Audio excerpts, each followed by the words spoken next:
Welcome to my channel. Want to set up your Netgear router without using the app?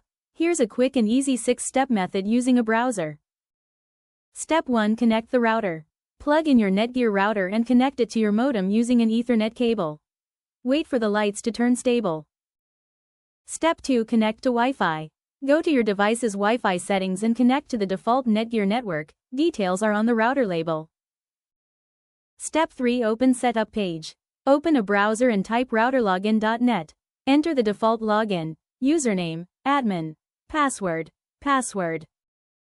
Step 4. Configure network. Follow the setup wizard and create your Wi-Fi name and password.